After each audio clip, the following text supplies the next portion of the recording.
നമസ്കാരം. ഇന്ന് മുഖ്യമന്ത്രി വി ഡി സതീശൻ ക്യാബിനറ്റ് ബ്രീഫിങ്ങിനായി മാധ്യമങ്ങളെ കണ്ടിരുന്നു. ഈ മാധ്യമങ്ങളെ കണ്ട സാഹചര്യത്തിൽ വി ഡി സതീശൻ പറഞ്ഞ ചില കാര്യങ്ങൾ, അതായത് ഇപ്പോൾ MDMA കേസുമായി ബന്ധപ്പെട്ടുകൊണ്ട് അറസ്റ്റിലായിരിക്കുന്ന ആ ചെറുപ്പക്കാരനുമായി ബന്ധം, അതായത് നമുക്കറിയാവുന്ന പോലെ ഇത്തരുണത്തിൽ, അതായത് നവകേരള സദസ്സുമായി ബന്ധപ്പെട്ടുണ്ടായ അക്രമത്തിൽ പരിക്കേറ്റ, അതായത് പിണറായിയുടെ പോലീസ് ആക്രമിച്ചപ്പോൾ ഉണ്ടായ പരിക്കിനെ തുടർന്ന് അദ്ദേഹത്തെ ഫോണിൽ വിളിച്ച് സംസാരിച്ചുകൊണ്ടാണ് ആ പരിചയം ആരംഭിക്കുന്നത് എന്നായിരുന്നു വി ഡി സതീശൻ എന്ന പത്രസമ്മേളനത്തിൽ പറഞ്ഞത്. എന്നാൽ അങ്ങനെയൊന്നും അല്ലായിരുന്നു എന്നുള്ള കാര്യം നമുക്ക് ബോധ്യപ്പെട്ടു. കാരണം 2023 ഈ നവകേരള സദസ്സ് എന്ന് പറഞ്ഞിട്ട് പിണറായി വിജയൻ്റെ നേതൃത്വത്തിൽ ഇങ്ങനെ ഒരു സംഭവം, അതായത് ജനങ്ങളെ എല്ലാ 140 മണ്ഡലങ്ങളിലും എത്തിക്കാണുകയും അവരുടെ പ്രശ്നപരിഹാരവും ഒക്കെ നമുക്കറിയാം നവകേരള സദസ്സിനെ. എന്നാൽ 2021 മുതൽ 2021, അതായത് വി ഡി സതീശൻ പ്രതിപക്ഷ നേതാവായി അധികാരമേറ്റത് മുതൽ തന്നെ ഇവർ തമ്മിലൊരു അടുപ്പമുണ്ടായിരുന്നു, ഇവർ തമ്മിൽ ബന്ധമുണ്ടായിരുന്നു എന്ന് ചൂണ്ടിക്കാണിക്കുന്ന തരത്തിലുള്ള ചിത്രങ്ങൾ പുറത്തേക്ക് വരികയും ചെയ്തു. പിന്നെ അപ്പോഴും നമ്മുടെ ചോദ്യം ഇതാണ്, പിന്നെ എന്തിനാണ് വി ഡി സതീശൻ മാധ്യമങ്ങളുടെ മുന്നിൽ നവകേരള സദസ്സുമായി ബന്ധപ്പെട്ടിട്ട് ഉണ്ടായ പരിചയമാണ് ഈ ഹുസൈനുമായി ഉള്ളത് എന്ന് പറഞ്ഞത് എന്ന് മാത്രം ഇതുവരെ ആർക്കും പിടികിട്ടിയിട്ടില്ല എന്ന് മാത്രം. അതായത് വി ഡി സതീശൻ, നമ്മൾ പലപ്പോഴും പറഞ്ഞിട്ടുള്ള കാര്യം തന്നെയാണ്, വി ഡി സതീശൻ എന്ന് പറയുന്ന ഒരാൾ ഇന്ന് മുഖ്യമന്ത്രിയാണ്, അല്ലാതെ അദ്ദേഹം ഇന്ന് പഴയ പ്രതിപക്ഷ നേതൃസ്ഥാനത്തിരിക്കുന്ന ഒരാളല്ല. ഒരു കോൺഗ്രസിൻ്റെ നേതാവ് എന്നതിനപ്പുറത്തേക്ക് വി ഡി സതീശൻ എന്ന് പറയുന്ന ഒരാൾ മുഖ്യമന്ത്രിയുടെ എല്ലാ ഗുണങ്ങളും കാണിക്കേണ്ടതും അത്യാവശ്യമാണ്.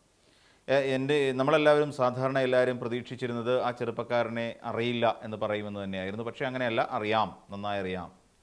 കാരണം ബർത്ത്ഡേക്കൊക്കെ പോയിട്ടുണ്ട്. അദ്ദേഹത്തിൻ്റെ ബർത്ത്ഡേക്ക്, വി ഡി സതീശൻ്റെ ബർത്ത്ഡേക്ക് അദ്ദേഹത്തിൻ്റെ വീട്ടിൽ പോയി കേക്ക് മുറിക്കുന്ന ദൃശ്യങ്ങളൊക്കെ പുറത്ത് വന്നൊരു സാഹചര്യമുണ്ട്. അപ്പോൾ അതെന്തെങ്കിലും അങ്ങനെ അങ്ങ് പോട്ടെ. പിന്നീട് തുടർന്ന് മാധ്യമപ്രവർത്തകരുടെ അടുത്ത ചോദ്യമുണ്ടായിരുന്നത് എങ്ങനെയാണ് നമ്മുടെ സ്വാതന്ത്ര്യദിനം വരുന്നു, സ്വാതന്ത്ര്യദിനവുമായി ബന്ധപ്പെട്ടുകൊണ്ട് ഇത് ആലപിക്കാമോ, അതായത് വന്ദേ മാതരം പൂർണ്ണമായി ആലപിക്കാനുള്ള ഉദ്ദേശം സംസ്ഥാന സർക്കാരിനുണ്ടോ എന്നൊരു ചോദ്യം ചോദിക്കുന്നു. അപ്പോൾ അതുമായി ബന്ധപ്പെട്ട് പറയുകയാണെന്നുണ്ടെങ്കിൽ അവിടെ അന്നേരം പറഞ്ഞു, അത് സർക്കാരിൻ്റെ തീരുമാനമാണ്, അത് വേണോ വേണ്ടയോ എന്ന് തീരുമാനിക്കാനുള്ള പൂർണ്ണമായ അധികാരം സർക്കാരിനാണുള്ളത് എന്ന് പറഞ്ഞു. അതായത് അത് അവരുടെ നിലപാടായിരിക്കും എന്നാണ് പറയാൻ കഴിഞ്ഞത്. അപ്പോഴും നമുക്ക് മനസ്സിലാവാത്തൊരു കാര്യം, ഇതിനകത്ത് ഇത് ആലപിക്കാൻ പൂർണ്ണമായി ആലപിക്കണമെന്ന് അതേ എന്നിട്ട് പറയുന്നൊരു കാര്യം ഇതാണ്, പൂർണ്ണമായി ആലപിക്കണം എന്ന് പാർലമെൻറ്റിൽ നിയമം പാസ്സാക്കി കഴിഞ്ഞിരിക്കുന്നു. അല്ലാത്ത പക്ഷം അതിന് മേലെയുള്ള അനാദരവടക്കമുള്ള കാര്യങ്ങൾ നടത്തിക്കഴിഞ്ഞാൽ 7 വർഷം വരെ തടവ് ശിക്ഷ ലഭിക്കാൻ കഴിയുന്ന കുറ്റകൃത്യമാണ് എന്ന് വി ഡി സതീശൻ മാധ്യമപ്രവർത്തകരുടെ മുന്നിൽ പറയുന്നുണ്ട്. സംഭവം ശരി തന്നെയാണ്. ഒരു ദേശഭക്തി ഗാനമായ വന്ദേ മാതരം പൂർണ്ണാർത്ഥത്തിൽ ആലപിച്ചില്ല എങ്കിൽ എങ്ങനെയാണ് അതിനോട് അനാദരവ് കാട്ടുക? നമുക്കെല്ലാവർക്കും അറിയാം, ഒരു പൊതുവേദിയിൽ പാലോട് രവി എന്ന് പറയുന്ന നേതാവ്, കോൺഗ്രസിൻ്റെ നേതാവ്, അദ്ദേഹം വേദിയിൽ കയറിയുന്നുണ്ട് ഒരിക്കലും അനാദരവ് കാട്ടാൻ പാടില്ലാത്ത ഇന്ത്യൻ ദേശീയ ഗാനം ജനഗണമന, അതിന് വലിയ പ്രോട്ടോക്കോളൊക്കെ ഉണ്ട് നമുക്കറിയാം. അത് എഴുന്നേറ്റ് നിൽക്കും, അറ്റൻഷനായി നിന്നിട്ട് വേണം ആ പാട്ട് അല്ലെങ്കിൽ ആ ദേശീയ ഗാനത്തിന് നമ്മൾ നിൽക്കേണ്ടത്. അത് ദേശീയ ഗാനം കേൾക്കുമ്പോൾ നമ്മൾ എഴുന്നേറ്റ് അറ്റൻഷനായി നിന്നിട്ട് വേണം അതിനെ നമ്മൾ മാനിക്കാൻ, ബഹുമാനിക്കാൻ എന്നുള്ള പ്രോട്ടോക്കോൾ നിലവിലുള്ള സാഹചര്യത്തിൽ പോലും ജനഗണമന എന്ന നമ്മുടെ ദേശീയ ഗാനം പോലും മര്യാദയ്ക്ക് ചൊല്ലാൻ കഴിയാതെ ഒരു പൊതുവേദിയിൽ അതിനോട് കാട്ടിയ അനാദരവ് ഒരിക്കൽ പോലും മറക്കാൻ കഴിയുന്നതല്ല. കോൺഗ്രസിൻ്റെ പൊതുവേദിയിൽ ശശി തരൂരുണ്ട്, ടി സിദ്ദിഖുണ്ട്, വനിതാ നേതാക്കന്മാരുണ്ട്, ഈ പറയുന്ന എല്ലാ നേതാക്കന്മാരും നിരന്നു നിൽക്കുന്ന വേദിയിലാണ് ഇത് കാട്ടിയത്. ഏറ്റവും ഒടുവിൽ ദേശീയ ഗാനം CD പ്ലേ ചെയ്യേണ്ട ഒരു അവസ്ഥ ആണ് അന്ന് ആ കോൺഗ്രസിൻ്റെ വേദിയിൽ ഉണ്ടായത് എന്ന് പറയുമ്പോൾ നമ്മുടെ കോൺഗ്രസ്സുകാരുടെ ദേശീയ ഗാനത്തോടുള്ള ഒരു അജ്ഞത എത്രത്തോളം വലുതാണ് എന്ന് നമുക്ക് ഏറെക്കുറെ ബോധ്യപ്പെടും. ജനഗണമനയൊന്നും അല്ല അവിടെ ചൊല്ലിയത്, നമ്മൾ കേട്ടതാണ്. ഏറ്റവും ഒടുവിൽ ടി സിദ്ദിഖ് വന്നിട്ട് അദ്ദേഹത്തെ ആ ഉദ്യമത്തിൽ നിന്നും പാലോട് രവിയെ പിന്തിരിപ്പിക്കുന്നതൊക്കെ നമുക്ക് കാണാം, ആ ദൃശ്യങ്ങളിൽ കാണാം. അപ്പോൾ അത്രയേ ഉള്ളൂ. അപ്പം അതൊരു അനാദരവല്ലേ കാട്ടി? ശരിക്കും അതാണ് അനാദരവ്. അതായത് ദേശീയ ഗാനത്തെ തലതിരിച്ചോ അല്ലെങ്കിൽ അത് പാടേണ്ടതല്ലാത്ത രൂപത്തിൽ പാടിക്കൊണ്ട് അതിനോട് ശരിക്കും അനാദരവ് കാട്ടിയിരിക്കുന്നു എന്ന് തന്നെ പറയേണ്ടി വരും. ഇവിടെ ബങ്കിംചന്ദ്ര ചാറ്റർജി എഴുതിയ വന്ദേ മാതരം പൂർണ്ണമായി ആലപിക്കുകയോ ആലപിക്കാതിരിക്കുകയോ അത് സർക്കാരിൻ്റെ തീരുമാനമാണ്, അല്ലെങ്കിൽ അത് സർക്കാരിൻ്റെ നിലപാടാണ്, കോൺഗ്രസിൻ്റെ നിലപാടായി കാണണം. പക്ഷേ അപ്പോഴും ഞങ്ങൾ പൂർണ്ണമായി ആലപിക്കില്ല എന്ന് പറയാൻ എന്തുകൊണ്ടായിരുന്നു നമ്മുടെ വി ഡി സതീശൻ എന്ന് പറയുന്ന മുഖ്യമന്ത്രിക്ക് ഒരു മടി? അപ്പോൾ അദ്ദേഹം പറയുന്നത് എന്താ, ഇതിനെ അനാദരവോടുകൂടി അതിനെ സമീപിച്ചാൽ എന്ത് സംഭവിക്കും? 7 വർഷം തടവ് വരെ ലഭിക്കാൻ കഴിയുന്ന ശിക്ഷയാണ് അത്. പക്ഷേ ഇവിടെ അനാദരവല്ലല്ലോ കാട്ടുന്നത്, അത് പൂർണ്ണാർത്ഥത്തിൽ ആലപിക്കാതിരിക്കുക എന്നുള്ളതല്ലേ, അതല്ലേ നിലപാടായി സ്വീകരിക്കേണ്ടത്. അപ്പോൾ അതെങ്ങനെയാണ് അനാദരവാവുക എന്നൊരു ചോദ്യം അപ്പുറത്തുണ്ട്.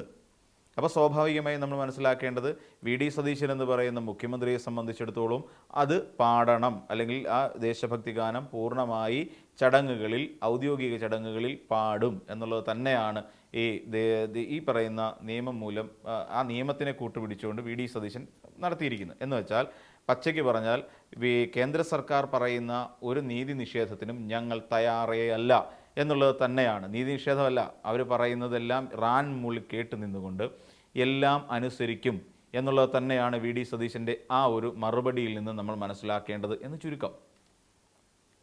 അടുത്ത മറ്റൊരു ചോദ്യമുണ്ടായിരുന്നു PMAYയുമായി ബന്ധപ്പെട്ടുകൊണ്ട്, പ്രധാനമന്ത്രിയുടെ ആവാസ് യോജന പദ്ധതിയുമായി ബന്ധപ്പെട്ടുകൊണ്ട്. അവിടെ എന്താണ് സംഭവിച്ചത്? നമുക്കറിയാം, PMAY പദ്ധതി പ്രകാരം ഇവിടെ ആളുകൾക്ക്, അതായത് നമ്മുടെ സാധാരണക്കാരായ ആളുകൾക്ക് വീട് വയ്ക്കുമ്പോൾ ആ വീട്ടിൽ ലോഗോ പതിപ്പിക്കണമെന്ന് പറയുന്നൊരു നിർദ്ദേശം പ്രധാനമന്ത്രി സംസ്ഥാനത്തിനോട് ആവശ്യപ്പെട്ടിട്ടുണ്ടായിരുന്നു. അന്നത്തെ മുഖ്യമന്ത്രിയായ പിണറായി വിജയൻ പറഞ്ഞു, നടക്കുന്ന കാര്യമല്ല. ലൈഫ് മിഷൻ പദ്ധതി പ്രകാരം ഞങ്ങൾ വീട് കൊടുക്കുന്നുണ്ട്. അവിടെ ഒരാൾ ലൈഫ് മിഷനിൽ നിന്ന് വീട് ലഭിച്ചതാണ് അവരുടെ ഐഡൻറ്റിറ്റിയെയും അതോടൊപ്പം തന്നെ അവരുടെ ആത്മാഭിമാനത്തെയും ചോദ്യം ചെയ്യുന്ന യാതൊന്നും പതിപ്പിക്കാൻ പാടില്ല എന്ന് ഇടതുപക്ഷ സർക്കാർ അന്ന് നിലപാട് സ്വീകരിച്ചിരുന്നു. എന്നാൽ തുടർന്ന് വന്നു കഴിഞ്ഞപ്പോൾ KM ഷാജി എന്ന് പറയുന്ന നേതാവ്, KM ഷാജി എന്ന് പറയുന്ന നമ്മുടെ തദ്ദേശ സ്വയംഭരണ വകുപ്പ് മന്ത്രി, സർക്കാർ പറയുന്ന PMAY പദ്ധതി പ്രകാരം വയ്ക്കുന്ന വീടുകളിൽ ലോഗോ പതിപ്പിക്കുന്നതിൽ തെറ്റില്ല എന്നൊരു നിർദ്ദേശത്തിലേക്ക് എത്തുന്നു. ഈ ബൈറ്റ്, അതായത് KM ഷാജിയുടെ ഈ ബൈറ്റ് BJP ഭരിക്കുന്ന തിരുവനന്തപുരം നഗരസഭയിൽ നഗരസഭ അല്ലെങ്കിൽ നഗര പിതാവ് ഇത് പ്ലേ ചെയ്യുന്നു. അതായത് മേയർ അത് പ്ലേ ചെയ്യുന്നു. എവിടെ? അദ്ദേഹത്തിൻ്റെ കൗൺസിൽ യോഗത്തിൽ അത് പ്ലേ ചെയ്തിട്ട് പറഞ്ഞു, കണ്ടില്ലേ, തദ്ദേശ സ്വയംഭരണ വകുപ്പ് അങ്ങനെ വീടുകളിൽ PMAY ലോഗോ പതിക്കുന്നതിൽ തെറ്റില്ല, അവരതിന് സമ്മതിച്ചു എന്ന് സൂചിപ്പിച്ചുകൊണ്ടുള്ള ബൈറ്റ് വന്നത് കണ്ടില്ലേ എന്ന് VV രാജേഷ് പറയുന്നുണ്ടായിരുന്നു. അപ്പോൾ അതും അങ്ങനെ കഴിഞ്ഞു. പിന്നീട് ഇപ്പോൾ മുഖ്യമന്ത്രിയുടെ ഭാഗത്ത് നിന്ന് എന്തെങ്കിലും നിലപാട് വ്യത്യാസം ഉണ്ടാകും എന്നെല്ലാവരും പ്രതീക്ഷിച്ചു. പക്ഷേ അതുണ്ടായില്ല എന്ന് മാത്രമല്ല, അദ്ദേഹം അതിനെ അനുകൂലിക്കുന്ന സമീപനമാണ്. അപ്പോൾ ചോദിച്ചു, പ്രധാനമന്ത്രിയുടെ ചിത്രം വരുമോ? അന്നേരം പറഞ്ഞ്, പ്രധാനമന്ത്രിയുടെ ചിത്രമായിട്ടൊന്നുമില്ല, PMAY പ്രധാനമന്ത്രി ആവാസ് യോജന പ്രകാരം ലഭിച്ച വീടാണ് എന്ന് കാണിക്കുന്ന ലോഗോ അതിൽ പതിപ്പിക്കും എന്ന് തീർത്ത് പറയുകയും ചെയ്ത ഒരു മുഖ്യമന്ത്രിയാണ് മിസ്റ്റർ വി.ഡി. സതീശൻ എന്ന് പറയുന്നത്. അപ്പോൾ വി.ഡി. സതീശൻ്റെ ഇന്നത്തെ പത്രസമ്മേളനങ്ങളിൽ മൊത്തത്തിൽ നമ്മൾ പരിശോധിക്കുമ്പോൾ അവിടെ എല്ലായിടത്തും അദ്ദേഹം ഒരു സംഘപരിവാർ അനുകൂല സമീപനം സ്വീകരിച്ചു എന്നുള്ളതാണ് നമുക്ക് അതിൽ നിന്നും ഏറെക്കുറെ നമുക്ക് മനസ്സിലാക്കാൻ കഴിയുന്ന ഒരു കാര്യം. ഇതിൽ നിന്ന് എന്താണ് നേട്ടം എന്ന് ചോദിച്ചു കഴിഞ്ഞാൽ, ഇതിൽ നിന്ന് അദ്ദേഹത്തിന് പലതും നേടാനുണ്ടാകുമായിരിക്കും. അതാണല്ലോ ഇവിടുത്തെ ഏറ്റവും പ്രധാനപ്പെട്ട പ്രശ്നം. അപ്പോൾ നമ്മൾ മനസ്സിലാക്കുന്ന ഒരു പ്രധാനപ്പെട്ട കാര്യം, വി.ഡി. സതീശനെ സംബന്ധിച്ചിടത്തോളം ഇവിടെ BJPയെയും സംഘപരിവാർ നയങ്ങളെയും മാറ്റിക്കൊണ്ട്, അല്ലെങ്കിൽ അതിനൊക്കെ എതിര് നിന്നുകൊണ്ട് ഒരു പോക്ക് അദ്ദേഹത്തിന് സാധിക്കില്ല. പിന്നെ അതോടൊപ്പം നരേന്ദ്രമോദിയുമായി ബന്ധപ്പെട്ടുകൊണ്ട്, അല്ലെങ്കിൽ നമ്മുടെ സർക്കാരുമായി, കേന്ദ്ര സർക്കാരുമായി ബന്ധപ്പെട്ടുകൊണ്ട് കേന്ദ്ര സർക്കാർ എടുത്തിരിക്കുന്ന, അല്ലെങ്കിൽ നരേന്ദ്രമോദി സ്വീകരിച്ചിരിക്കുന്ന നിലപാട്, തനിക്ക് എതിരായി ഉയർന്നു വരുന്ന ആരോപണങ്ങളെ ചവിട്ടി മെതിക്കുക, അല്ലെങ്കിൽ അത്തരത്തിലുണ്ടാകുന്ന തനിക്കെതിരായ വിമർശനങ്ങളെ നമ്മുടെ രാജ്യത്തിൽ അത് വ്യാപിപ്പിക്കാൻ അനുവദിക്കില്ല എന്ന് പറയുന്ന ഒരു തീരുമാനം നമ്മുടെ കേന്ദ്രത്തിൻ്റെ ഭാഗത്തു നിന്നുണ്ട്. അത്തരത്തിലുള്ള വാർത്തകൾ നീക്കം ചെയ്യുക എന്ന് പറയുന്ന ഒരു രീതി കേന്ദ്രം ഇങ്ങനെ കൊണ്ടുപോകുന്നുണ്ട്. അപ്പോൾ ഇതെല്ലാം ഇങ്ങനെ പോകുന്ന സാഹചര്യത്തിൽ ഇതെല്ലാം പറയുന്നത് പുള്ളി അതൊന്നും ചെയ്തിട്ടില്ല എന്നടക്കം അദ്ദേഹം വിശേഷിപ്പിക്കുന്നുണ്ട്. കാര്യം ഞാനൊന്നും അല്ല ചെയ്തത്. അപ്പോൾ ഇങ്ങനെ ഒരു ഭയവും, ഇപ്പോൾ തനിക്കെതിരായി വരുന്ന മാധ്യമങ്ങളുടെ കാർഡുകൾ അടക്കം നമ്മുടെ സാമൂഹ്യ മാധ്യമങ്ങളിൽ നീക്കം ചെയ്യും, ഞാനൊന്നും ചെയ്തിട്ടില്ല എന്ന് മുഖ്യമന്ത്രി പറയുന്നത് നമുക്ക് പ്രാഥമിക അർത്ഥത്തിൽ, അദ്ദേഹം പറയുന്നത് എന്നെ ഒരു മുഖ്യമന്ത്രിയായി എന്നെ ഇതൊക്കെ കൊണ്ട് വീഴ്ത്താൻ കഴിയുമോ എന്നൊക്കെയുള്ളൊരു ചോദ്യമുണ്ടല്ലോ. പിന്നെ എന്തിനാണ് നുണേശൻ എന്ന് പറയുന്ന ഫേസ്ബുക്ക് പേജ് പലതവണ പൂട്ടിയത് എന്നുള്ള ചില ചോദ്യങ്ങളൊക്കെ അവിടെ അവശേഷിക്കുന്നുണ്ട്. എന്നുവെച്ചാൽ തനി ഒരു കേന്ദ്ര സർക്കാരിൻ്റെ പാതയിൽ തന്നെ സഞ്ചരിച്ചുകൊണ്ടിരിക്കുന്ന ഒരു സർക്കാരാണ്. വിമർശനങ്ങളെ വിമർശനങ്ങളായി കാണാതെ അതിനെ പ്രതികാര ബുദ്ധിയോടുകൂടി സമീപിക്കുന്ന ഒരു മുഖ്യമന്ത്രിയായി നമ്മുടെ വി.ഡി. സതീശൻ മാറിക്കഴിഞ്ഞിരിക്കുന്നു എന്നുള്ളത്, അതായത് പച്ചയ്ക്ക് പറഞ്ഞാൽ അദ്ദേഹം മുണ്ടുടുത്ത മോദിയായിട്ടാണ് കേരളം ഭരിക്കുന്നത് എന്നുള്ള കാര്യത്തിൽ യാതൊരു തെറ്റുമില്ല എന്ന് പറയേണ്ടി വരും.